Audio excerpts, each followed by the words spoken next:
Hey guys, this is Dr. Boyce. I just want to connect with the students and the staff of the BCC. We're going into our third week of lockdown, which will be starting our online courses.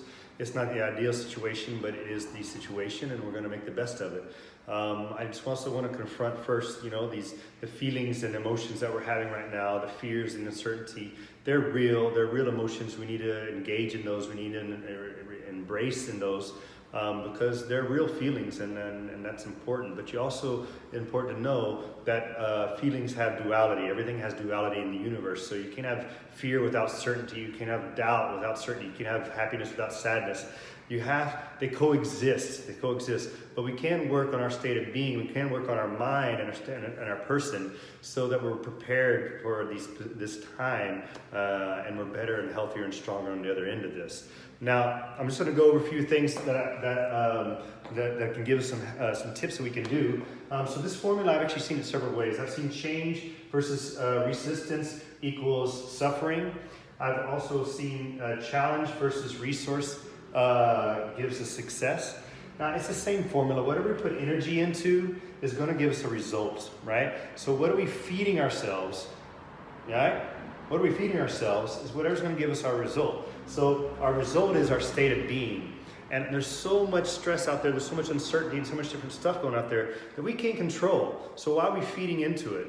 The only thing we can control is our own state of being. So the more work we do on ourselves, the stronger that we are, and the more we can adapt and process all the stuff that's going on right now. Because the reality is real, so we need to be able to process this information. So what can we do? First thing we're going to do is change our physiology. Yes or yes, we can change our physiology in just 3 short minutes. Completely change our state. I do this with my staff every day before we start our shift to get our energy going up so we're ready to serve our people, and we help bring them up to a healing vibration.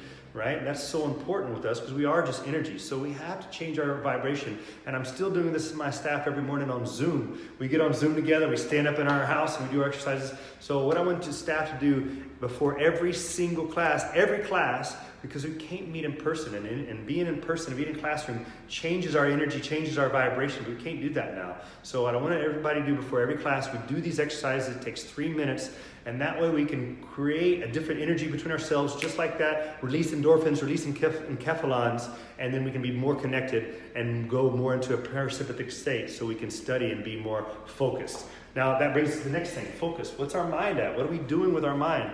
Now we do know the first 30 minutes of the day and the last 30 minutes of the day really shapes our belief patterns and how we take on the day. So I would say 30 minutes a day every day, but I would say now even more time. I would say at least an hour a day you need to be preparing yourself for the day. And what do? What are you reading? Read something inspiring. You need to be meditating. You need to be visualizing. You need to be writing things you're grateful for. You need to write down affirmations, doing yoga, doing your stretches.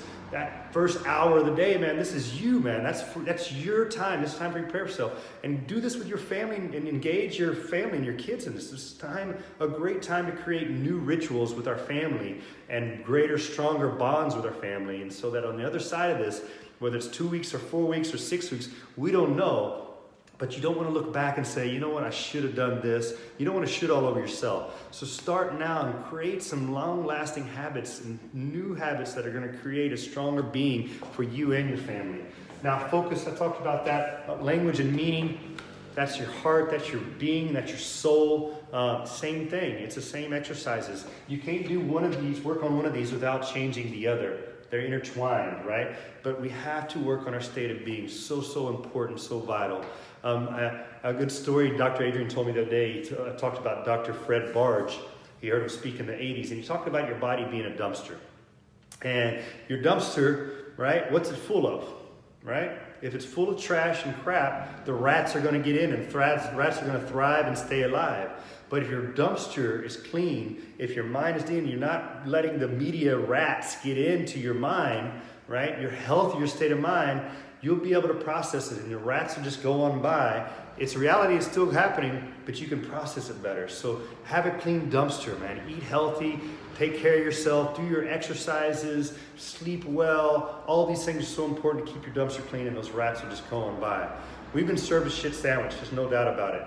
There's no doubt about it. But we've had a shit sandwich before. We had it in 2008, 2009. Tons of people lost their jobs and lost their homes. That's a reality. It happened in 2000. It happened in 1988. It happens usually every 10 years. This is nothing new. It's different. That is for sure. We have to recognize it's different, but it's still something we're all going to get through, and we get through it better when we work on our state of mind. So, you know, it's a shit sandwich, but if our state of mind is right, you know, we can put some lettuce on that, we can slice up some pickles, put some mayonnaise and mustard, because we're going to have to eat the sandwich. That's for sure. We're going to have to eat the sandwich, but we can make it taste a little better if we do the work. Do the work. Do the work. So I ask you guys, do the work, staff team, every day before the classes, do the 3 minutes, change our physiology so we can get in parasympathetic, we can focus better, and we can study better. And on the other side of this, we're going to be better to serve humanity, because that's what we do. Chiropractors, this is what we've always said. Prevention is health. Keeping the dumpster clean, keeping the nervous system strong. All these things help our body thrive and stay alive. And so I just implore you guys to do the work, and I love you guys, and we'll be talking soon.